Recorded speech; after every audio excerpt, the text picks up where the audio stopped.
Mas vou pedir licença aqui para ler uma mensagem antes da nossa prece de abertura, do livro Na Cura da Alma, da nossa irmã Lúcia Cominato, pelo espírito da irmã Maria do Rosário, intitulada Os Enfermos da Alma. Não são os sãos que precisam de médico, e sim os enfermos. Jesus, Mateus 9:12. Por estas palavras, Jesus referia-se a todos os enfermos da alma, àqueles que têm fracassado por séculos e séculos em sua jornada de evolução espiritual, àqueles a quem oportunidades têm sido dadas por muitas encarnações, mas que continuam de fracasso em fracasso, perdendo tempos preciosos que poderiam servir para que pudessem alcançar a luz. Ainda hoje, andam em trevas e continuarão mergulhados no mar de sofrimentos infindáveis, até que a luz do amor brilhe em seus corações, fazendo-os emergir da lama em que se atolaram, buscando elevar-se a alturas sublimes com a conquista da própria redenção. Se tu, meu irmão, ainda te encontras entre estes doentes da alma, busca o remédio que te curará das tuas fraquezas na luz do Evangelho de Jesus. Esforça-te e ama, esforça-te e aprende a perdoar. Liberta-te do egoísmo, da vaidade e do orgulho, que te colocam em posição de falsa superioridade perante teus semelhantes. Examina a ti mesmo no fundo de tua alma e verás o quanto ainda terás de lutar para vencer as tuas imperfeições. Busca mais responsabilidade perante a vida que te foi dada, aproveitando todas as oportunidades que surgem para fazer-te melhor. Não deixes que sentimentos inferiores se infiltrem em ti. Acorda para a realidade da vida e luta com todas as tuas forças por conseguires o aprimoramento íntimo. Encontrarás em Jesus o médico sublime da alma, que te ajudará na libertação das tuas mazelas, das tuas imperfeições. Que Deus nos abençoe e que assim possamos refletir nessas palavras do Cristo a nos envolver a todos neste convite para desfrutarmos nesta noite de mais um banquete espiritual. Ó Deus, nos faz aguçar os nossos sentidos em nome de Jesus e da Virgem Santíssima, para que possamos assim discernir com mais exatidão todas as informações que a espiritualidade maior nos trará nesta noite, através da explanação do nosso irmão Raimundo Walter. Nos abençoa, Senhor, agora e sempre, que assim seja. Amém. E assim, meus irmãos, possamos iniciar o nosso trabalho mais uma vez. Uma boa noite a todos, sejam todos bem-vindos. E o nosso irmão Walter agora fará uso da palavra. Meu irmão, ainda, se possível, eu gostaria que o irmão se apresentasse para que a gente oferecesse essa condição de conhecimento, né, do irmão para todos os que estão presentes. Fique à vontade, meu irmão. Ok. Que Jesus vos ilumine e certamente teremos o nosso banquete desta noite. Ok. Milice, se eu beber um gole de água aqui rapidinho, me perdoe, não tenho esse hábito, mas hoje... esteja sempre à vontade, viu? Me perdoe porque hoje eu estou um pouco tossindo, não sei o que foi, uma tosse alérgica, me perdoe vocês, já peço desculpas logo de imediato. Meu nome é Raimundo Walter, eu sou de Salvador, Bahia, sou de Salvador, né? Nasci e me criei em Salvador, lá no bairro de Gracia. Venho de uma família que todos nós sempre buscamos o conhecimento espiritual, não é? Sempre a doutrina espírita, a origem nossa é toda católica, como a grande maioria dos nossos brasileiros, mas sempre defendendo a doutrina espírita, aprendi muito isso desde cedo, continuo aprendendo, não é? E hoje eu moro aqui na cidade de Cruz das Almas, frequento os trabalhadores do Centro Obreiros da Fraternidade aqui de Cruz das Almas, não é? E vou seguindo em frente. E o que eu mais prezo, o que eu busco, quem eu sou um ser humano, como todos nós aqui. A formação nossa é uma formação que se vai construindo ao longo do tempo, da sua existência, mas sempre buscando corrigir meus erros e buscar cada dia que passa melhorar mais um pouco, não é? Porque o que mais importa para a gente nesse momento é você ter conhecimento de quem você é, do seu propósito, não é? Somando com sua história de vida e procurando aglutinar novos conhecimentos e partilhar o pouco que você sabe com aqueles. Eu sou esse, eu sou o Raimundo Walter. Aqui, em espírito encarnado, em carne e osso. Ok? Satisfeito, pessoal? Não vou entrar assim em detalhe, porque da formação nossa, material ou acadêmica, porque eu acho que o mais importante para a gente é o que nós somos aqui agora. Não é? Porque eu estou olhando cada um de vocês aqui, a função de vida de cada um, que cada um está emanando, mesmo estando aqui de forma virtual, mas cada um de nós emana uma energia e você capta essa energia. Que os irmãos de luz estão nesse momento com a gente, nos abençoando, nos iluminando, e vários espíritos estão conosco nesse momento, aqui e aí, nos acompanhando, nos intuindo, tanto para quem vai falar, no meu caso aqui, tentar falar um pouco, né, um pouco que a gente sabe, e de todos vocês que estão aí, escutando e tentando ajudar. A vibração de todos ajuda. Tá? Vamos caminhando, porque seres humanos somos nós, falhos, mas ainda em um processo de crescimento na busca da evolução. Ok, meu irmão? Ok, meu irmão. Fique à vontade. Muito obrigado. Seja feliz na dissertação. Obrigado. Meus caros irmãos, o nosso tema de hoje é um tema interessante, bastante interessante, não é? Porque quando se fala aqui, que vocês já devem ter visto, os itens anteriores do capítulo 24, não ponhas a candeia debaixo do alqueire. Não é? Esse capítulo 24 ele é fantástico quando ele coloca esse ponto de vista. Se olharmos bem, o que era a candeia? O que era a candeia era a luz que iluminava as ruas, as casas das pessoas. Os mais abastados tinham mais de uma e iluminavam. O alqueire era tipo um balaio que se existia na época. Então, o que é que quer dizer com isso? Não ponhas a candeia debaixo do alqueire, não esconda a luz. Mas que luz é esta? Vamos partir para frente. Que é, na verdade, essa luz? É a luz do amor, do sentimento e do conhecimento, como Jesus fala muito sobre isso. Que conhecimento é este? É o conhecimento da vida espiritual, o conhecimento de Deus, buscar o conhecimento de Jesus e partilhar esse conhecimento. Mas naquela época, Jesus falava muito em parábolas. Quem dizia, as pessoas não tinham um entendimento maior para poderem ter a compreensão daqueles ensinamentos.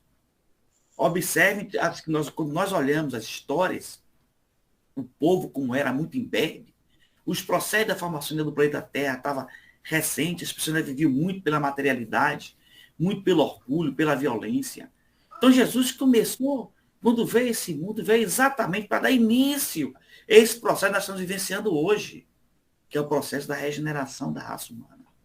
Aqueles que vieram de outros órbitos, de outros planetas, nós sabemos de Capela, não é? Que nós somos oriundos lá de Capela.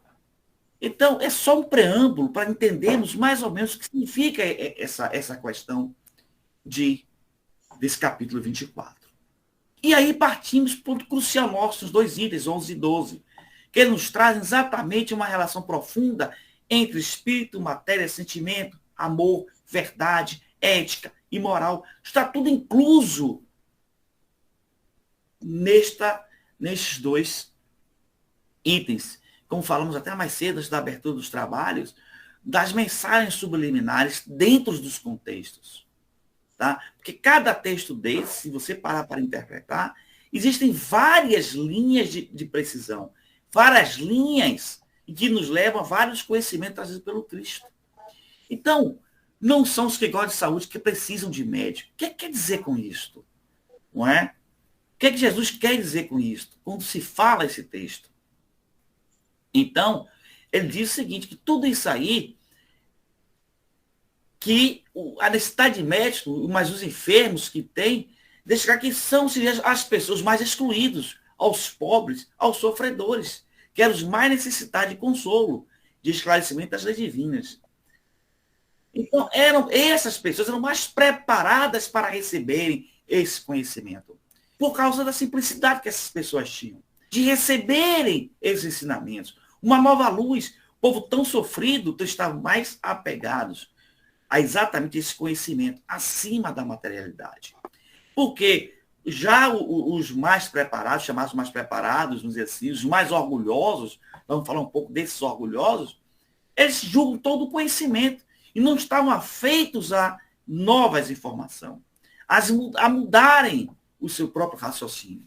Com isso, Jesus nos coloca isso, dá essa possibilidade de buscar os mais enfermos. Os enfermos são os pobres, as pessoas sofredoras. Olhem que profundidade é isto.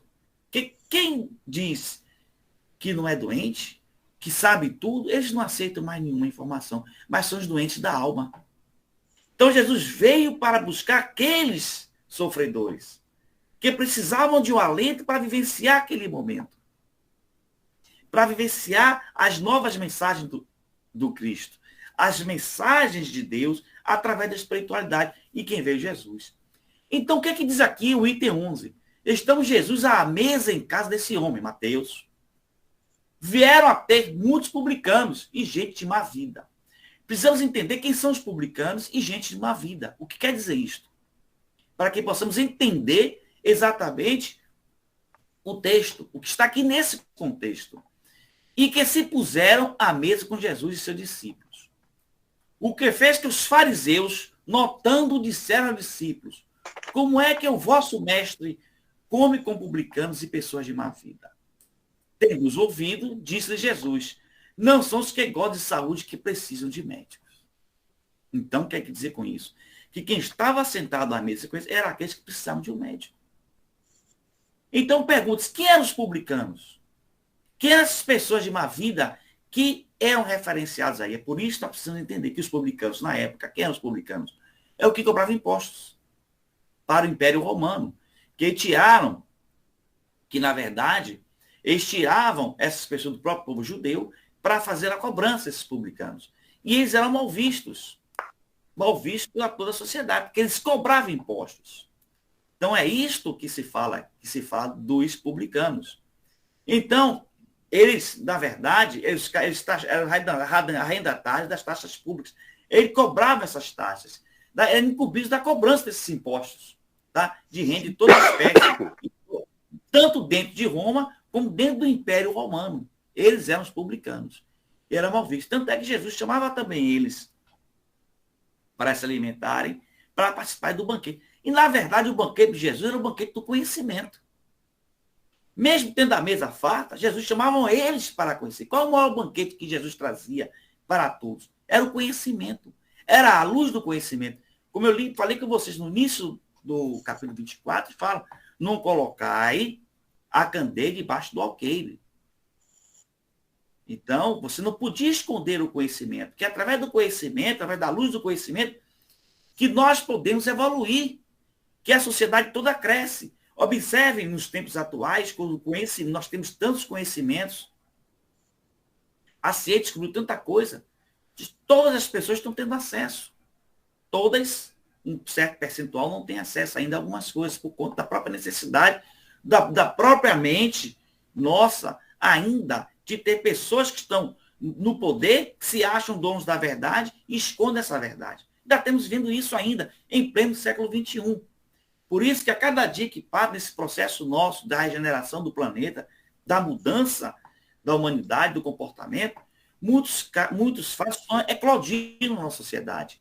O espiritismo, quando veio, a doutrina espírita, quando ela veio num momento que a ciência estava eclodindo. Não é? Vou falar um pouco mais adiante sobre isso aí, sobre a ciência. Então, o que acontece? Esses publicanos, eles faziam arrendamento faziam a cobrança dos impostos. Tá? Então, existiam muitas expressões que as pessoas diziam, ávido como publicano, rico como publicano, porque o publicano, eles achavam que eram ricos, mas muitos eram ricos, tinham riquezas. Essas riquezas que eles tinham, às vezes, muitas vezes, não eram riquezas bem adquiridas, por isso que eram mal vistos os publicanos. Tá? Então, o que mais irritação causou entre os fariseus, não é? Entre os povos da época, era exatamente essa questão dos publicanos. Os fariseus, tem outro aspecto dos fariseus que nós vamos ver também adiante, para entendermos mais o que era. Os fariseus, eles eram os doutores, se consideravam doutores da lei, faziam parte de um grupo de pessoas de seitas religiosas, tá? E eles eram os mais importantes, eram os fariseus. Então, tudo isso aí que nós estamos vendo, para entendermos o porquê Jesus coloca isso. Por que nos textos estão colocados? Para termos uma visão mais ampla. Tá? Então, as revoltas surgiram muitas vezes por causa dos publicanos, das cobranças de impostos naquela época. Daí, nós vamos para os fariseus. Quem eram os fariseus? Não era? Os fariseus, eles eram dotados de um certo poder. Era uma seita importante. Que eles eram o quê? A tradição constituída, participando da teologia dos judeus, que faziam parte do fariseu. Então, eles faziam várias compilações das interpretações, né, no sentido das escrituras.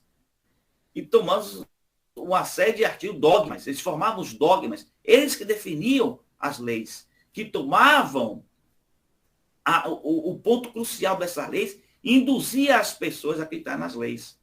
Não é? Então, eles vieram de diferentes seitas naquela época. Então, dessas seitas, a mais importante eram os fariseus. Não é? Então, eles eram muito influentes, os fariseus, então, na política. Tanto é que nós vimos que eles foram responsáveis diretos com a crucificação de Jesus. Porque Jesus os combatia muito. Eles, apesar de dizer que eram doutos, que conheciam, seguiam as escrituras da melhor maneira possível, eles eram pessoas que muitas vezes se aproveitavam da fé das pessoas, do povo, para eles irem manipulando a sociedade e adquirirem benefícios para eles mesmos. Eram esses a questão dos fariseus. Então, Jesus combatia muito eles, porque eles eram muito ligados.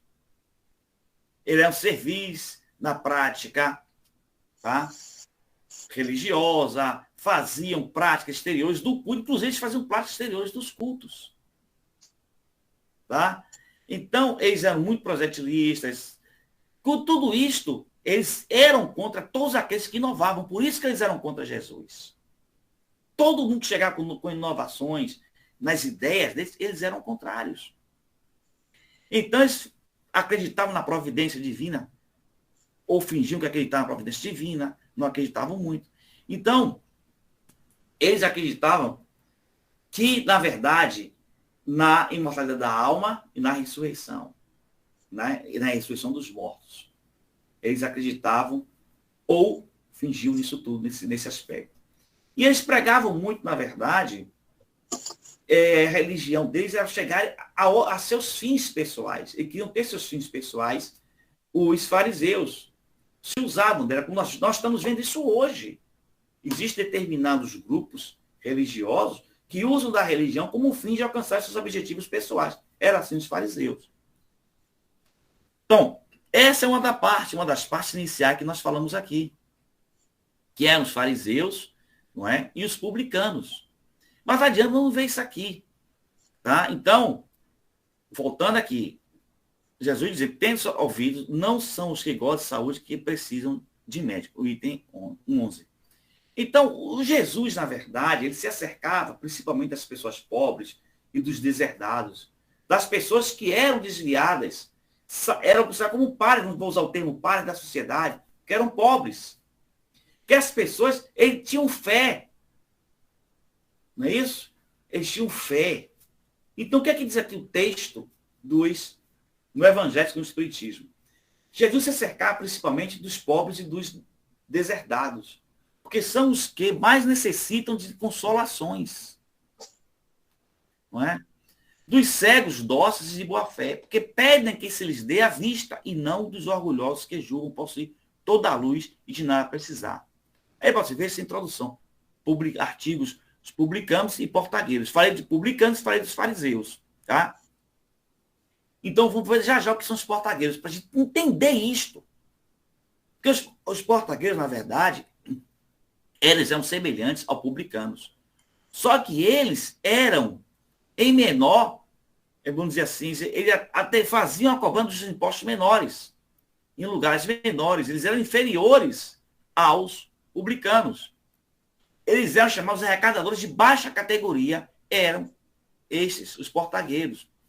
Eles eram da cobrança de direitos de entrada, na entrada da cidade, enquanto os outros públicos iam cobrar os impostos em toda a caixa, eles só faziam cobrar daqueles que entravam, como se fossem os porteiros, não é?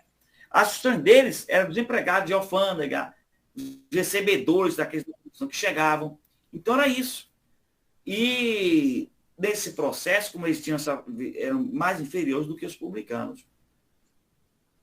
Então, no Evangelho, nós vamos encontrar, vocês vão ver isso também, essas descrições muito, não é?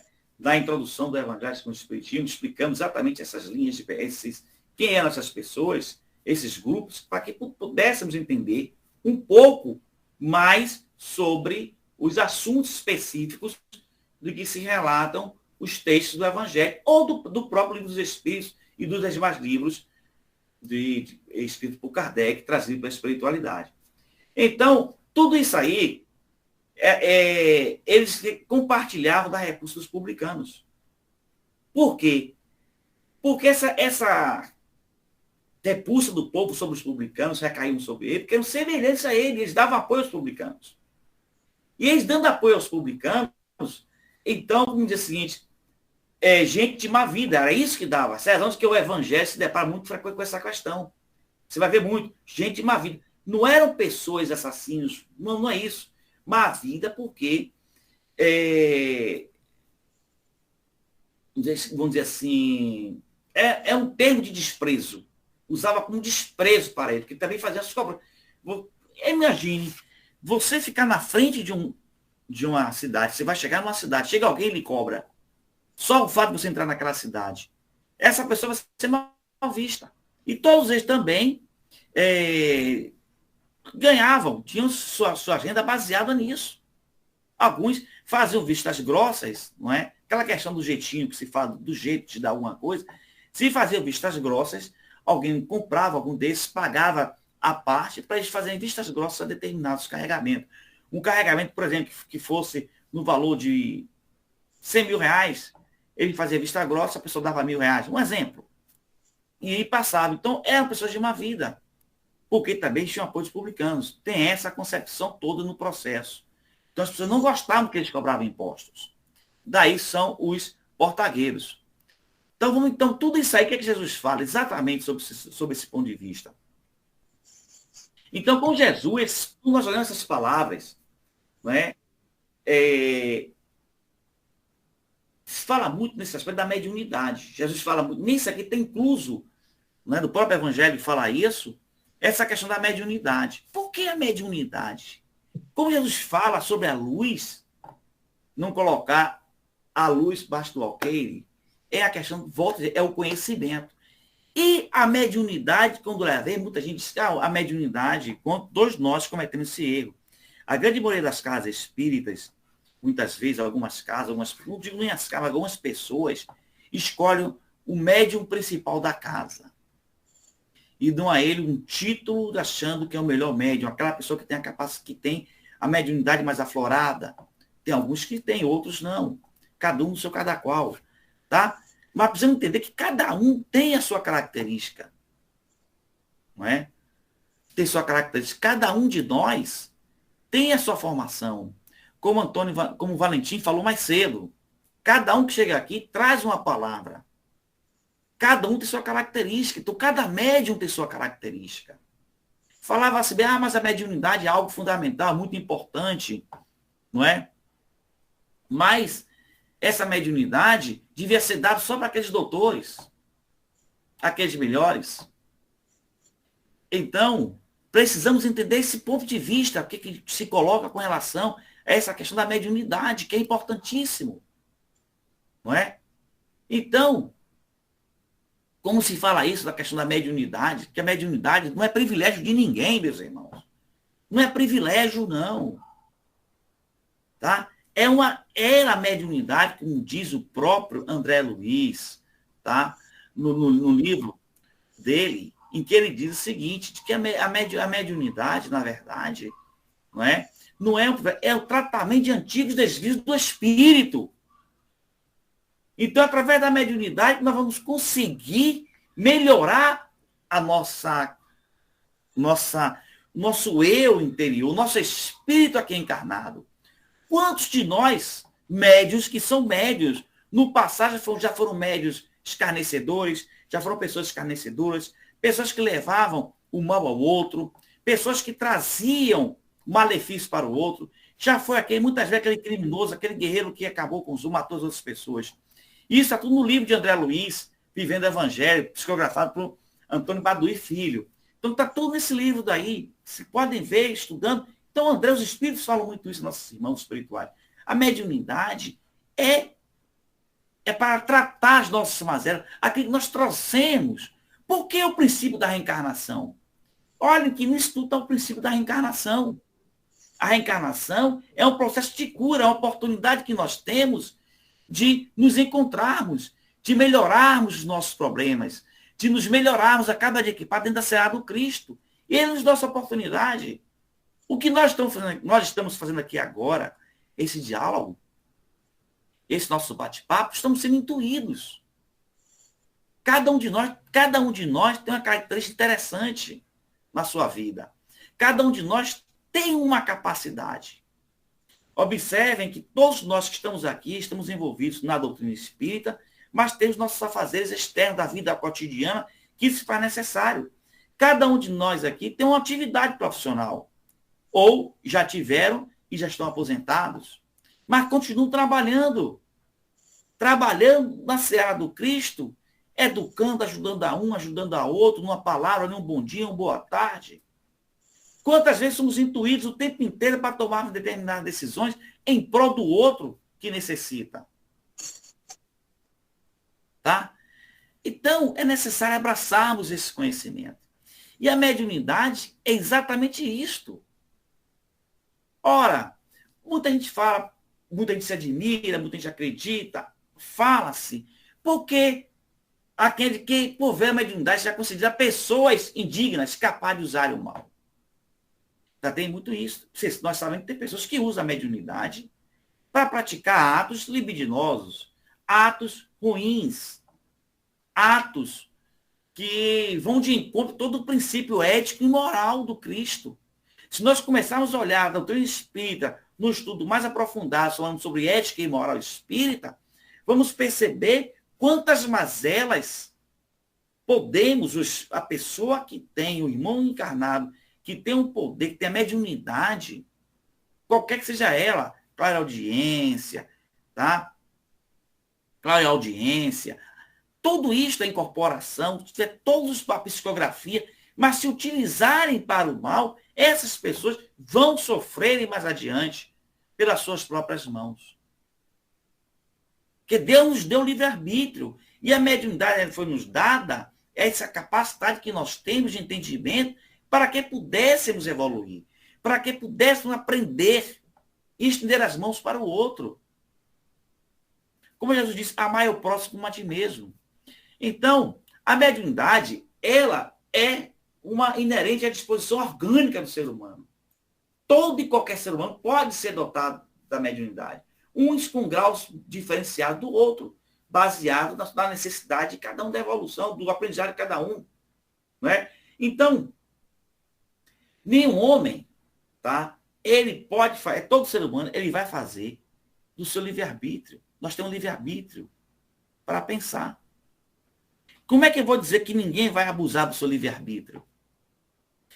Eu vou dar um exemplo de uma criança. Uma criança, por exemplo, você deixar num lugar solto, à vontade, para ela brincar. Mas tem um lugar que ela não pode ir. Mas ela, intuitivamente, pelo seu livre-arbítrio, ela vai àquele lugar. Ou nós. Olha, você não deve passar por aí, porque aí é perigoso. Esse ambiente não é bom. Muitas vezes, não, eu vou passar para ele porque não vai acontecer nada comigo. Foi o meu livre-arbítrio, foi minha vontade. Então, Deus nos dá essa possibilidade de pensar. É por isso que os processos reencarnatórios são necessários. Não é? Para que cada dia vamos aprendendo. É numa sala de aula, numa escola. Quantos de nós, quando eu falo nós, é de um modo geral, porque muitos não fizeram isso, não aceitavam, já pescaram em sala de aula. Você sabia que não era correto, mas você foi seu livre-arbítrio. E muitos que fizeram tomaram essa atitude, mais adiante, mesmo que tivesse tirado uma boa nota, não sabiam, não aprenderam o que estava sendo ensinado. É assim somos nós. Nosso livre-arbítrio nos dá essa possibilidade de seguirmos em frente. Então, acontece. E o que é que quer dizer com isso? Se Deus não houvesse concedido um exemplo, a palavra, né? Não desse a palavra a todas as pessoas, só desse privilegiados, como diz no próprio Evangelho, o que iria acontecer? A maioria seria muda das pessoas. Então parem para pensar um pouquinho. Não é isso? Se Deus desse só aos capazes a condição de falar, a maioria seria muda. Porque quantos de nós falam o tempo inteiro, você viu isso, você viu aquilo, fala da roupa do outro, fala de algo. Eu estou trazendo, pessoal, fazendo link, se me perdoe, mas fazendo um link entre o que Jesus nos fala e trazendo para a modernidade que nós estamos vivenciando. Porque ainda existem muitos males do passado que nós estamos repetindo. Então, se Deus não desse também essa capacidade de mediunidade, não é? Se ele desse essa capacidade, se ele não desse essa oportunidade para o ser humano, como iríamos evoluir? Como ficaríamos? Então, Deus dá ao homem as suas faculdades, tá? Para que ele siga o seu caminho, para que ele siga em frente, meus irmãos. Deus não chega para você e diz, tome, e eu não vou cobrar. Vai cobrar sim. A primeira a cobrar vai ser você mesmo, quando perceber o erro que cometeu. As oportunidades perdidas na vida. Tá? Então, como é que se Deus seria injusto, será? Se ele desse só essa faculdade de se comunicar com os espíritos, só os mais dignos, quem iria querer essa faculdade? Porque nós fomos construídos, vocês viram na história dos fariseus lá atrás, dos dogmas religiosos, os mistérios construídos pelas religiões, que só os doutos têm conhecimento desses mistérios. Que mistérios são esses? Para eu continuar manipulando a minha sociedade, para eu poder alcançar meus objetivos pessoais através desses dogmas? Então, o que é que Deus faz? Se ele não desse, se desse só para essas pessoas consideradas dignas, tá? Onde é que estaria o limite entre a questão ética e moral, a dignidade de alguém olhar algo, fazer algo com dignidade? E talvez até você ficar até indignado com a atitude de alguém, um ato, porque tem algo de bom em cometer um determinado delito. Todos nós temos momentos da indignação, se vemos alguém cometer o erro, até com nós mesmos. Às vezes nós cometemos atos, nós ficamos indignados, quando nós temos a consciência de quem nós somos, ficamos muitas vezes indignados com nós mesmos, com nossas atitudes. É isso que nós precisamos entender, meus irmãos. Precisamos ter essa compreensão do processo da indignação de cada um. O que nós somos, o que podemos fazer diante dessa vida. Por isso Deus nos deu essa possibilidade de entendermos, nos deu a possibilidade de aprendermos, a cada dia que passa mais, a desenvolver nossas atividades, a compreender o outro. Quantos de nós podemos seguir em frente? Quantos de nós ainda está imberbe ou não quer entender essas linhas de pensamentos que Jesus nos traz? Não é? Então, a mediunidade, ela é conferida sem distinção. Deus não escolhe ninguém para dar mediunidade. Porque é inerente à questão biológica. É orgânica também. Porque nós precisamos entender um fato. Nós somos regidos nesse planeta por forças magnéticas. não é? Quem já estudou magnetismo, quem estudou magnetismo, quem vem lá de trás, a gente fala de mesmo, é que vai descobrir isso, a questão histórica, a ciência evoluindo. E hoje falamos sobre o magnetismo da doutrina espírita, a interposição das mãos para dar o passe. Tudo isso é magnetismo. Nós somos regidos por forças, por frequências eletromagnéticas. E essa mediunidade é exatamente isso. É a captação que nós temos. Por exemplo, se nós estamos aqui agora conversando, fazendo esse bate-papo, é porque existem ondas eletromagnéticas funcionando, transmitindo a nossa imagem e voz. O homem, através da evolução da ciência, ele alcançou esse patamar. Porque as religiões atrasaram mais de 1000 anos a evolução da raça humana aqui na Terra, com seus dogmas, com sua estupidez, com a sua ignorância de algumas pessoas. Porque já sabiam dos mistérios, a maioria dessas pessoas que criaram um dogma já sabiam do contato do homem com o plano espiritual. Já tinham esse conhecimento, porém não passavam, deixavam as pessoas ignorantes. É como hoje, vou usar um termo aqui que as pessoas falam, nós sabemos, através do espiritismo, que existem vidas em outros mundos, em outras dimensões, em outros planetas. Sabemos que somos visitados o tempo inteiro por seres de outros planetas evoluídos, mais evoluídos.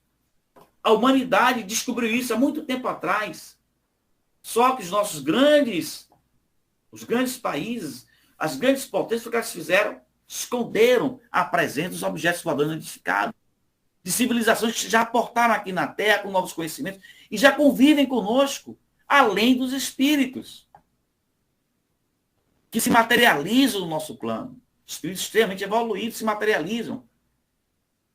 E mesmo aqueles que não estão se materializando, estão vibrando conosco, nos intuem. São nossos irmãos guias espirituais.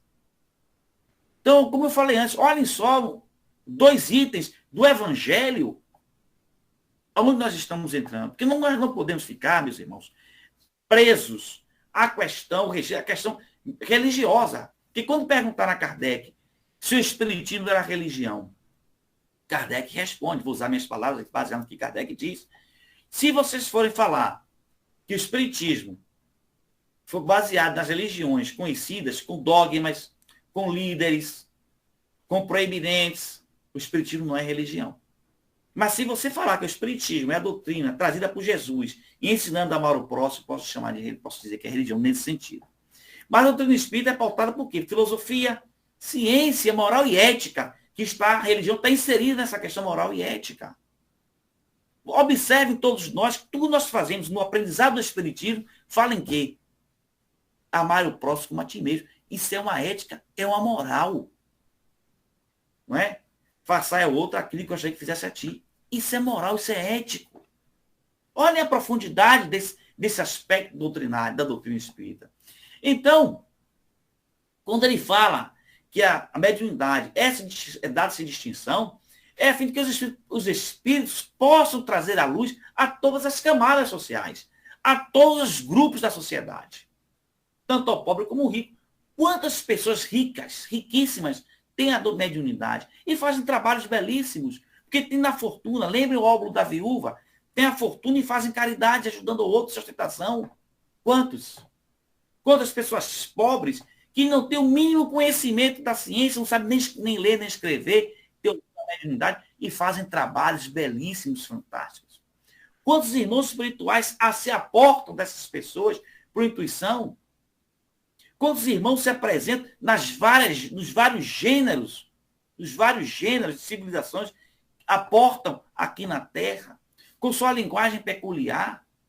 Os nossos espíritos naturais aqui da Terra, muitas vezes se apresentam nas casas espíritas, nossos irmãos, que muitas vezes até eles, alguns irmãos aí que eu digo a vocês, nós temos que ter muito cuidado com isso, alguns irmãos se apresentam ainda na sua linguagem da Terra, nossos meus irmãos, muitos são rechaçados nas casas espíritas, que acreditam serem de outra linha de pensamento, e não são. São irmãos espirituais que estão ali naquele para ajudar e serem ajudados. Nós temos que acolher. Por isso que essa questão de dizer, olha, é o médium principal da casa, é o mais importante, isto é um grande erro. Porque nós estamos trabalhando, induzindo aquele nosso irmão ao orgulho. Lógico, todos têm que ser respeitados. Como nós ainda estamos na fase de aprendizado, nós vamos passar por isso. Mas todos devem ser respeitados. O irmão que não fala direito, não fala bem, ele vai chegar aqui na frente, até na presencial, e vai trazer informações para todos nós, belíssimas. Agora, o que precisa nós, somos nós, entendermos esse princípio. Tá? Porque Jesus deu a nós, nos deu essa oportunidade de crescimento, de entendimento. Então, tudo isso aí, meus irmãos, Deus dá essa mediunidade, essa capacidade para todo rico ou pobre, é para que se possa pegar esses irmãos e fortificar eles do bem, fazer com que eles sigam o caminho do bem, à medida que servem as informações. Quantos livros estão sendo publicados através da intuição, através da psicografia dos nossos irmãos? Quantas curas estão sendo feitas por médiuns, irmãos nas casas espíritas, curas feitas à distância. Eu mesmo já tive esse privilégio, nesse momento, de ter essa questão de ver a cura à distância. São os irmãos trabalhando, mas é necessário que todos nós precisamos ter essa compreensão, o entendimento do nosso papel aqui na Terra e do papel da mediunidade. Porque, como Jesus dizia, eu não sou desse mundo. O reino não é este. Então, meus irmãos, é necessário exatamente começarmos a entender isso. Introagir, não olharmos a doutrina espírita meramente como algo simplesmente de fazer o trivial. Ela vai muito mais além. Porque alguns irmãos, por exemplo, na casa espírita, nós trabalhamos, cada um trabalha em suas atividades.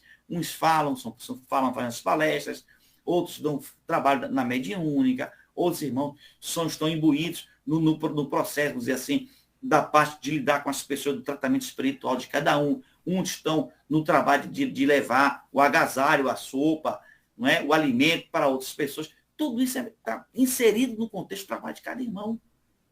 Então, você acha que Deus, aqui no próprio Evangelho ele fala isso, será que Deus, não é? Na sua bondade, ele vai poupar o trabalho de fazer com que o irmão, não é, que precisa de ajuda, ele vai ter que ir buscar? Vai buscar em qualquer lugar? Lógico, não. Deus dá a ele dá a luz. Siga aquela luz. Agora, se ele não quiser ver aquela luz, ele tornar-se-á culpado de si mesmo. Porque nós não podemos colocar a culpa em Deus, a culpa é nossa. Se nós não seguirmos, não quisermos seguir esse ensinamento maravilhoso, o aprendizado. Por que a doutrina espírita chegou? Jesus dizia que todo conhecimento virá a seu tempo, tudo virá a seu tempo, tudo na sua hora. A fruta só dá no tempo certo de cada uma. É assim que é todos nós, nesse processo evolutivo da doutrina, do ser humano. Então quando Jesus dá a luz a todos nós, nos dá o caminho, ninguém vai poder ficar se desculpando o tempo inteiro. O tempo inteiro, porque ele, pela sua ignorância, pela sua estupidez, ou pela cupidez, pela ganância, será que nós estamos aqui na Terra, todos nós, necessitamos dos bens materiais, natural. Uns têm mais posse do que outros, dada a própria condição social, do seu processo de evolução na sociedade, o que você escolheu para seguir e como você segue. Mas são bens emprestados. E a mediunidade é um desses bens que nós temos que fazer interligação entre a matéria e o espírito. Quantos de nós, caminhando em determinados lugares, escutam uma voz e dizem, olha, não faça isso. Você passa por uma pessoa na rua que precisa de você dar um bom dia, você é intuída a dar um bom dia àquela pessoa, mesmo que você não conheça. Quantas vezes você vê um mendigo sentado na rua, você passa. Aí uma voz diz, volte e dê a ele. Que aquele está precisando naquele momento. É necessário que você faça aquilo. Muitas dessas pessoas que estão nas ruas foram nossos irmãos no passado. Foram nossos afetos ou desafetos. Mas será que nós vamos continuar olhando como desafeto? Ou será que nós vamos olhar para aquele irmão, sentir nele a compaixão para com ele? Embora muitas pessoas estão fazendo, em algumas situações, um ofício. Mas nós não podemos julgar se está ou não. Temos que olhar que seja um necessitado. Porque cada um tem sua quinhão. Cada um vai responder pelos seus atos. Não é? Deus nos deu essa luz. E nós temos que segui-la. Tá? Então, veja bem, se o indivíduo não aproveita essa condição que Deus nos deu, dessa luz, essa luz alvissareira que nos dá os ensinamentos, ele, na verdade, será punido. Como volto a dizer, por ele mesmo. Não tem, usa o termo Deus vai punir. Na verdade, nós é que nos punimos. Deus nos deu livre-arbítrio. Para que o livre-arbítrio? Para escolher o caminho do bem e do mal. Eu vou escolher aquilo que me apraz naquele momento. Mas eu sei que um caminho vai me levar para a vitória, vai me levar para a alegria, vai me levar para o júbilo, vai me levar a um caminho que eu vou abraçar as pessoas que eu puder abraçar e trazê-las comigo, para o bem. O outro não. O outro vai ser um caminho só de trevas, de dores, de expiações. Sabemos que a vida não é fácil. Mesmo você que escolhe o caminho do bem, vai enfrentar situações adversas, situações difíceis, vai enfrentar situações dantescas, mas vai vencer todas. Se nós estamos passando por aquela situação, é porque algo se fez necessário, que nós construímos isso. Porque a nossa vida não é só essa aqui na Terra, nesse momento agora. Nós já estamos vivendo há muito tempo. E tudo que nós vivenciamos é um somatório do que nós já fizemos. É um reflexo dos nossos atos. Tá? Então, o indivíduo, ele tem que entender exatamente esse aspecto de vida. Tá? Então, ele deve, de certa forma, ter essa consciência, buscar essa consciência. Saber que não é tão simples, mas não é difícil, é só querer. Então, eu lhe pergunto uma coisa. Se esse indivíduo, ele não escuta, ele não enxerga, não quer enxergar, não quer ver, ele não está por si só se condenando, ele não está por si só deixando de caminhar no caminho evolutivo, no caminho do bem, no caminho para a luz.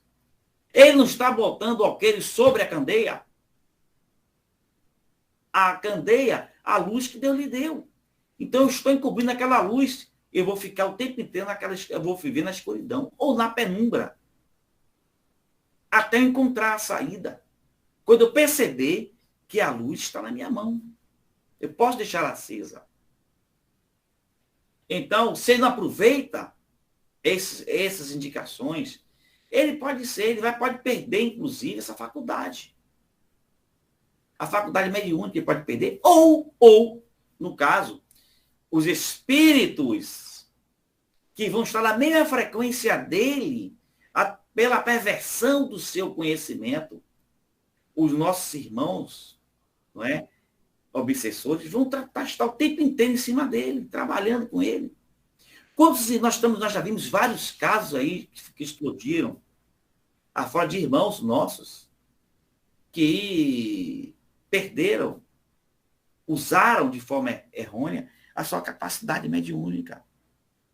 Fizeram coisas boas, mas quando começaram a perceber que tinham poder, se deixaram dominar pelo desejo. Deixaram dominar pela necessidade. Deixaram necessários, deixaram de lado os seus ensinamentos, o seu aprendizado para o bem. E muitos começaram a se perderam na sua essência. Algo de magnífico. Não estou dizendo aqui que nós somos santos, de jeito nenhum. Mas precisamos vigiar mesmo. Usar aquela, sempre nós usamos, orar e vigiar o tempo inteiro. Agora, também, meus irmãos, não podemos ficar fanáticos dentro da linha de pensamento. Temos que ter equilíbrio.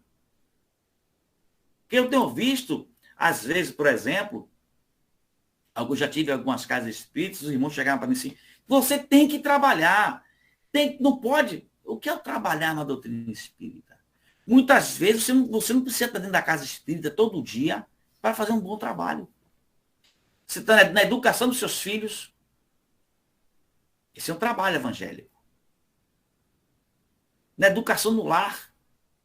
Você faz um trabalho espiritual ali dentro. Nas ruas, no seu bem de trabalho, quando você começa a tratar bem as pessoas, começar a ser um exemplo para as outras pessoas que estão ao seu lado, fazendo um bom trabalho para o bem, sem animosidade. Sem animosidade. A pessoa que está trabalhando contigo, que precisa ser ouvida, você para e escuta. Isso é um trabalho. É um trabalho na seara do Cristo. Porque todos nós aqui somos emissários do Cristo. Cada um na sua condição. Quantas vezes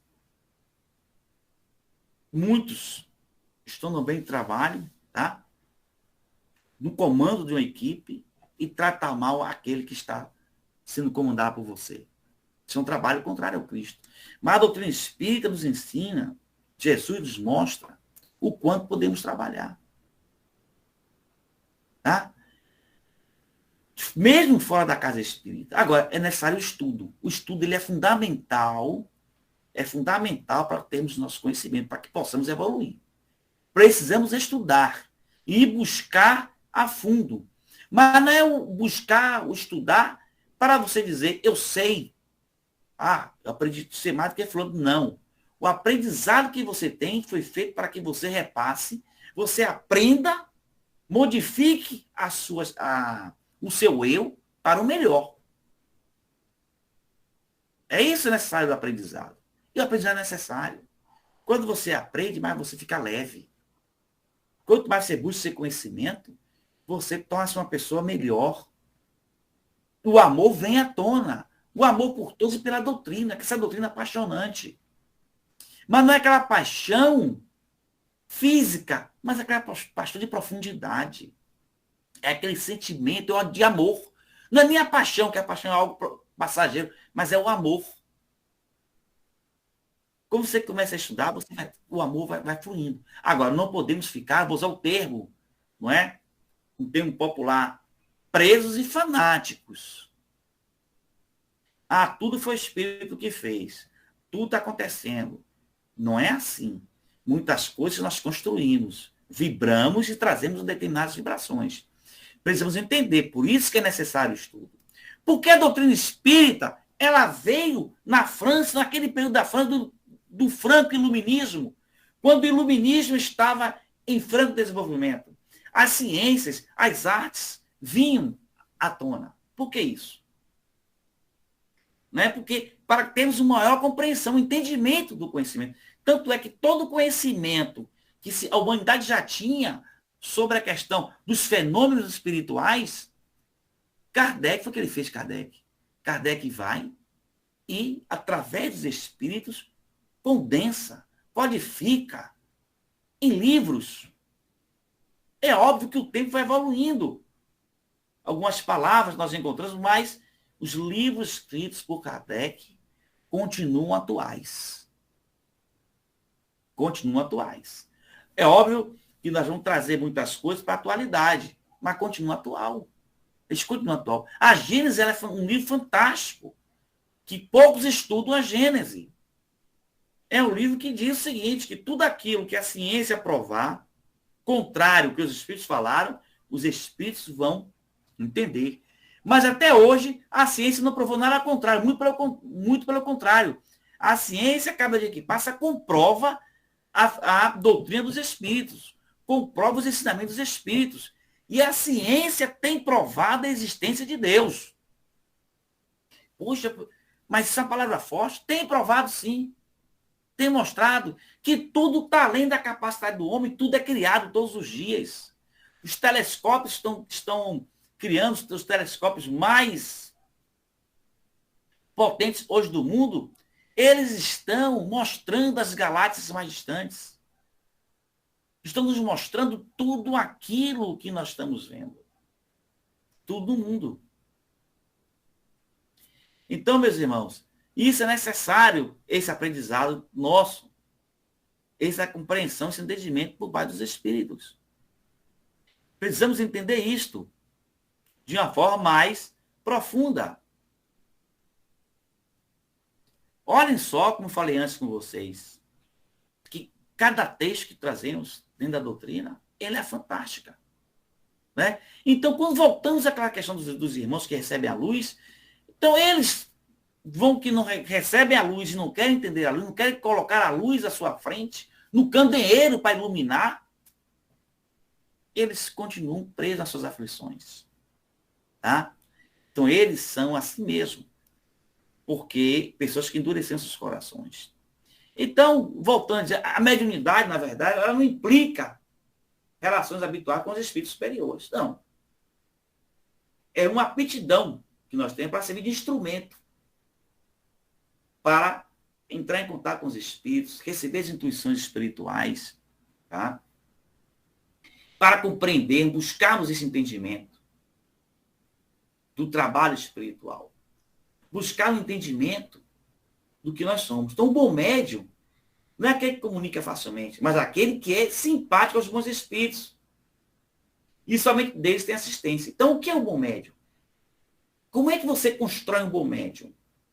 Não vou usar o termo construir, mas me perdoe, mas como é que você se torna um bom médium? Suas atitudes, utilizando de forma bem feita a sua mediunidade, o dom que você tem. Sendo uma pessoa séria, uma pessoa que busque a compreensão, o respeito pelo outro. É isso que não tem um bom médium. Não é? Então, nessa verdade, o que acontece? A excelência da qualidade dessa comunicação com os espíritos, as condições morais, qualidades morais, eu vou usar o termo, o próprio Evangelho usou isso no termo onipotente sobre a mediunidade, as qualidades morais. O médium precisa ter qualidades morais. É óbvio que vamos cometer erros, mas temos que estar todo dia lutando para não cometer esses erros. Como é que se reconhece um bom espírita? Como diz no próprio Evangelho, aquele que todos os dias busca se melhorar. Na verdade, vou usar o termo um bom cristão. É aquele que todo dia busca se melhorar, sem dogmatismo, sem fanatismo, sem ganância, sem prepotência. Porque eu não posso dizer que eu sou, porque eu alcancei um bom patamar de conhecimento, eu tenho uma boa conduta, eu vou dizer que eu sou melhor do que os outros. Não, de hipótese nenhuma. De jeito nenhum. Tá? O que nós somos, na verdade, somos seres de um processo de evolução que a cada dia que passa, nós vamos buscar esse contexto dentro da seara do Cristo. Então, a mediunidade, como eu falei antes, os espíritos que usaram a mediunidade de forma equivocada, não é? Eles hoje voltam hoje para se regenerarem. Com a mediunidade para auxiliar o outro. Não pense que esses médios, quando falo esses médios, eu também estou incluso, nós estamos inclusos, os médios, eles têm essa mediunidade como se fossem os bons. Não, não são, não. Todos nós temos a mediunidade. Essa mediunidade nós temos uma obrigação de usar ela para o bem e para a nossa evolução. A mediunidade é para o nosso aprimoramento. É para todos esse aprimoramento do nosso espírito encarnado. Então, temos que estar atentos para o nosso desenvolvimento, para o aprendizado, para melhorarmos. E isso na condição de trabalhadores por Cristo. Esta condição que nós temos que ter com relação ao processo mediúnico. Tá? Então, quando o Evangelho, desses dois itens que nós pararmos para avaliar, ele se coloca na condição da evolução do ser humano. Ele mostra a condição de evolução do ser humano, o que é necessário nos dar, no sentido do seu aperfeiçoamento na seara do Cristo. Esses dois itens. Olhem quantas coisas nós conseguimos tirar desses itens.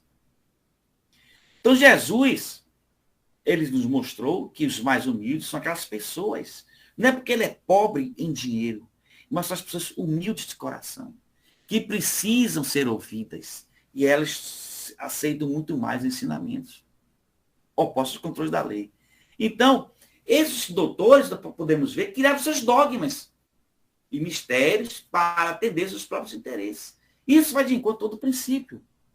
Então, a ciência, volto a dizer para vocês, dentro dentro do processo evolutivo, da doutrina do ser humano, a ciência, ela conseguiu romper todas as barreiras dos mistérios das religiões e seus dogmas, que tinham o objetivo de manipular a sociedade, o ser humano.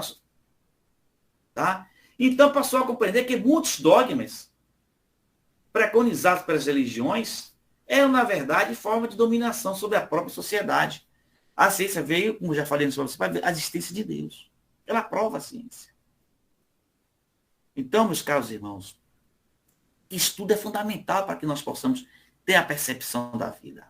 Temos a percepção do que nós somos. Tá?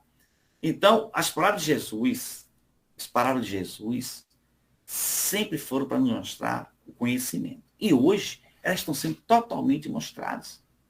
Porque nós alcançamos um patamar de conhecimento. Quantas vezes, será que algum de nós não já foi um fariseu desse?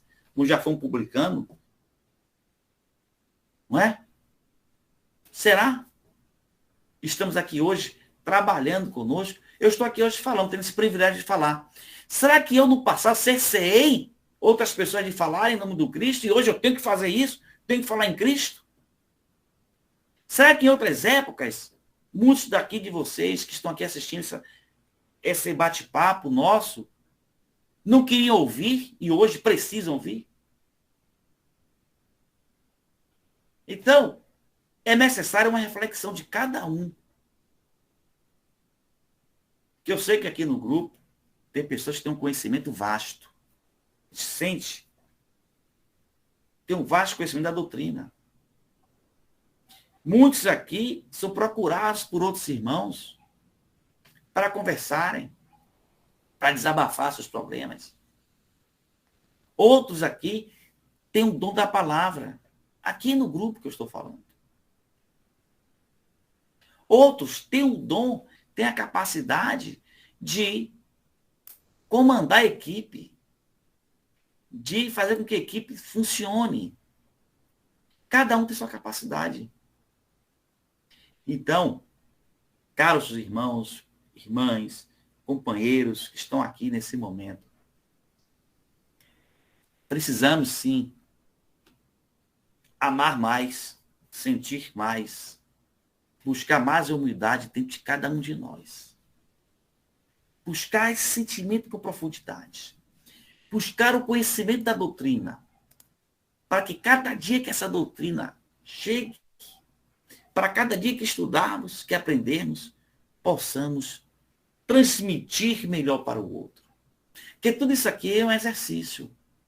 Tanto para quem fala, para quem ouve. É um exercício, sim.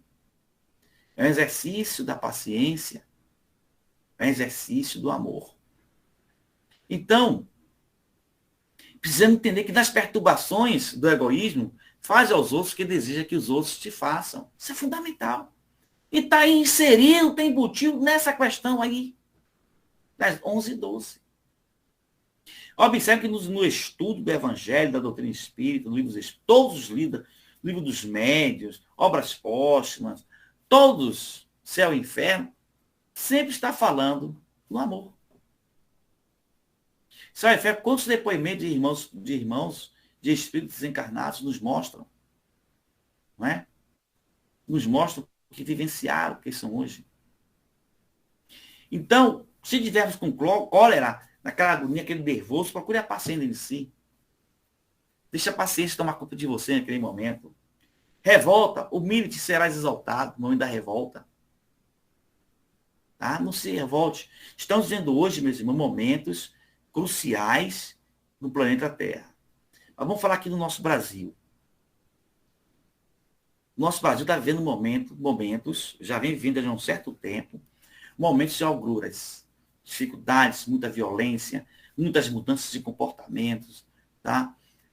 Muitos fatores que vêm trazendo das pessoas, às vezes, dores de sentimentos. Mas vamos amar. Não nos deixeis dominar pelo ódio, pela cólera.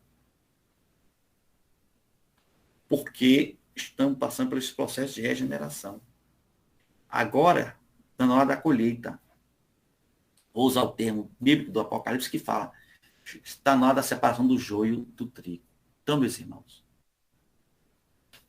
esse capítulo 24, esses 2 itens, eles são fantásticos. Tem muito mais, se olhar mais profundidade, né? As mensagens das entrelinhas, profundas, que na verdade são mensagens que já aparecem quando nós queremos buscar isso. E assim, não é? Chegamos no nosso tempo, acredito eu, né, agora, que nós devemos começarmos a refletir. O que é que nós somos? Quem somos nós? Não é? O que podemos fazer de melhor nesse mundo? O que podemos fazer de melhor para todos à nossa volta? O que eu posso fazer da minha mediunidade? O que é que eu posso fazer para ajudar o outro? E pergunte a você mesmo, quem sou eu? Eu tenho feito bem? Estou seguindo no caminho do bem? O que eu posso fazer para melhorar? Adentre. Faça um momento de reflexão. Penetre em você mesmo e sinta no teu ser, a tua alma pujante, o teu espírito naquele momento vibrando. E vibre sempre, mesmo nas maiores dificuldades da vida. Vibrem, sintam-se, porque nós temos um bem precioso. Deus nos deu a luz. E nós precisamos segui-la. Precisamos segui-la, fazer com que ela seja, cada dia que passa, mais um caminho para o bem. Seja estrada para o eterno. Então, meus irmãos, cada um de nós tem o seu papel nesse mundo. Então, vamos ser como os pássaros que, com sua alegre alforria, cantam a canção da paz. Assim eu encerro esse nosso bate-papo. Estou aberto para conversas. Alguém quer acrescentar alguma coisa? Meu irmão, de antemão, eu já quero parabenizá-lo e também agradecer, pois o irmão conseguiu passear com muita tranquilidade, a tranquilidade daqueles que de fato busca o conhecimento. Conhecimento que lhe permitiu trazer a sua candeia e a todos nós, nesta sala de estudo, sermos, não digo privilegiados, mas sermos atendidos às nossas necessidades perante as nossas enfermidades da alma, com a luz do conhecimento, que aqui se reflete e se traduz como a assistência do verdadeiro médico, a quem denominamos Jesus, o nosso querido irmão. És um instrumento da bondade divina, e como bom instrumento, não vos digo isso para lhe ser agradável, mas pois as minhas palavras acompanham um verdadeiro sentimento fraterno de amor, não só a você, como a cada um dos presentes e até mesmo daqueles que, por qualquer que tenha sido a razão ou o motivo, a quem não puderam se fazer presente, mas que nem assim ficam isentos de ser também contemplado com a luz que foi trazido pelo seu intermédio da espiritualidade, esta luz que emana de Deus Pai e que perpassa por cada um de nós, porque ele nos diz, sois luzes. É preciso, então, seguir esses ensinamentos, meu irmão, o qual eu lhe fico muitíssimo grato. É através do estudo que vamos adquirir todas as condições necessárias para a nossa verdadeira evolução moral. E o capítulo de hoje, ele foi maravilhoso na vossa dissertação, agregando para nós muito mais valor ainda, e assim sempre será, à medida que cada um tiver a felicidade, como vós nesta noite, de explanar, seja qual for o tema, impregnando ainda mais a nossa humilde sala de estudo Chico Xavier com tamanha luz.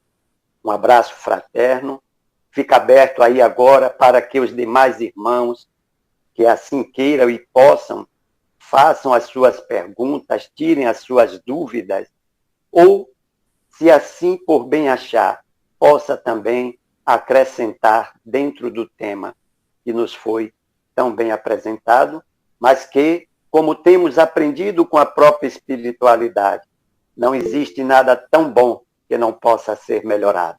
E assim fica aberto para que vocês possam. Alberto, as perguntas foram muito boas, as perguntas suas. Como a gente falou, falamos antes, a nossa origem, as pessoas, a sociedade na sua totalidade, quem tinha um poder na mão, só olhava os outros, as pessoas que não estavam dentro do mesmo caminho deles, por exemplo, os doutores, vamos dizer, os doutores da lei, vou usar esse termo, entre aspas, se usar muito no passado, apenas eles manipulavam a sociedade sob o prazer. As igrejas, como se lembra da Inquisição, foi o que a Inquisição fez, não é? Só tinham privilégios aqueles que ostentavam do lado dele. E quando Jesus veio ao mundo, naquela época, Jesus realmente foi um ser extremamente social. Mas quando Jesus trouxe o meio social, nos mostrou a importância que está preso, está dentro daquela questão, amar o próximo como a ti mesmo, a questão da sociedade. Se o ser humano entendesse a mensagem de Jesus como um ser social, o mundo seria outro. A história seria outra. O que se aproxima disso, existem alguns regimes políticos, vou usar o termo regime político aqui, se aproxima um pouco mais da ideia de Jesus, seria o socialismo, uma democracia socialista. Teórico, trazendo para o termo político, não estou trazendo para o termo humanitário. Mas se eu trouxer para o termo da humanidade, se eu tivesse compreendido, o que é que o Espiritismo faz? O Espiritismo, se for analisar dentro da sua linha de pensamento, ele não é assistencialista. O Espiritismo não é assistencialista. Ele é socialista. O que é socialista no aspecto que estou falando agora?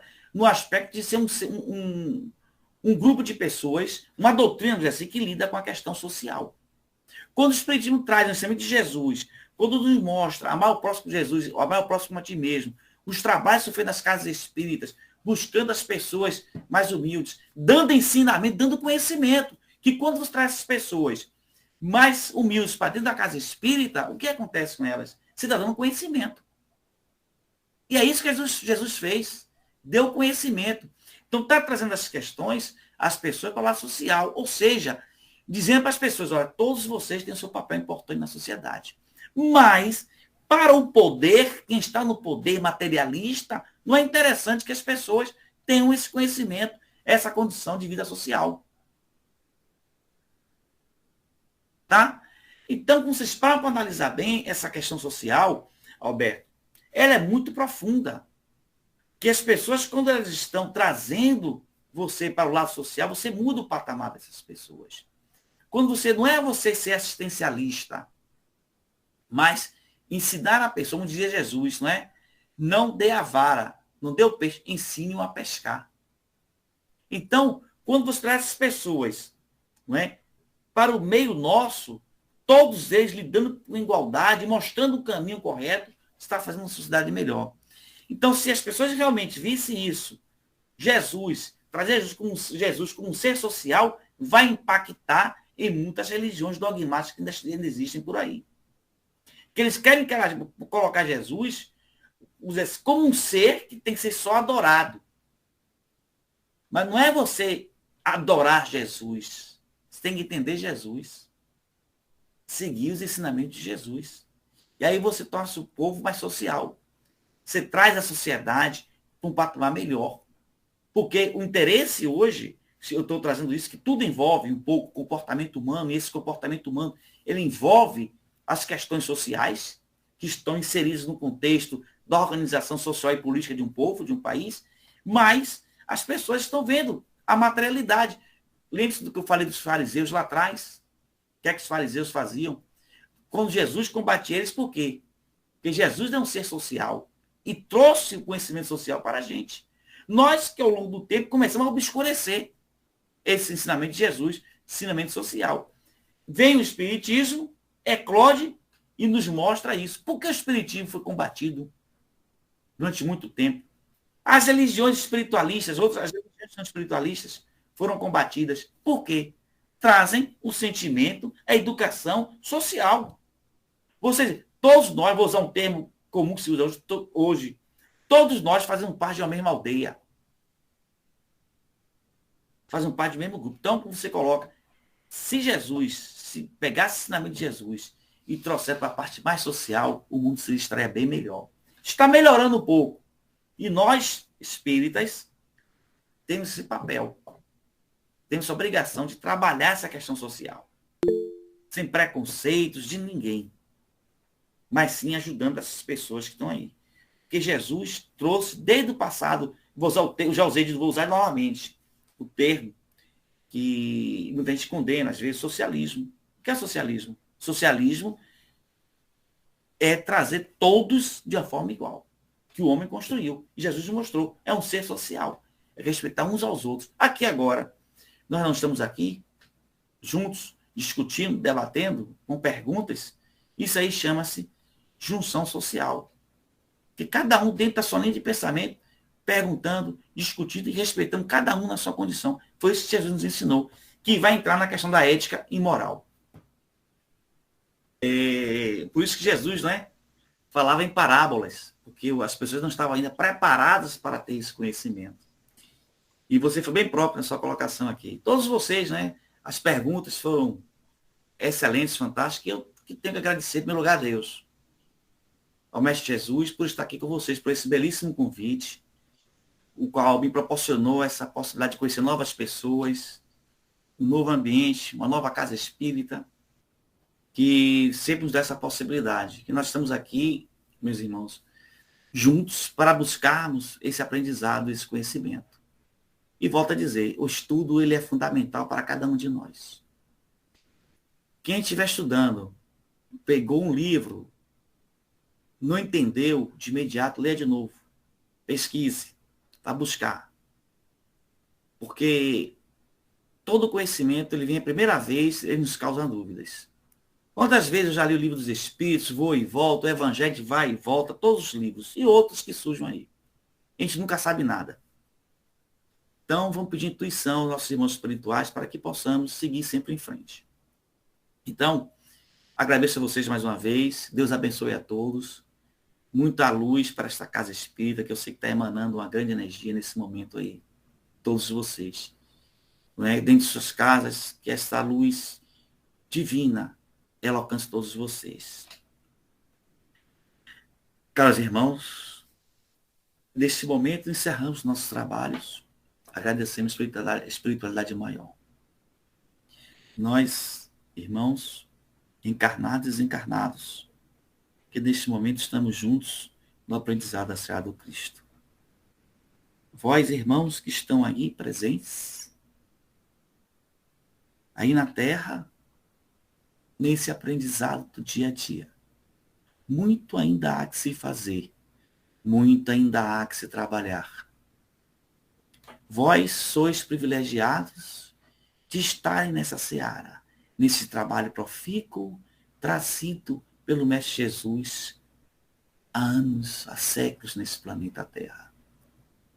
Uma terra de regeneração agora, essa terra de Pindorama, essa terra Brasilis. Vós, irmãos, sabem do que se fala. Olhai cada um de vocês, para si, para o outro. Adentrai no seu conhecimento.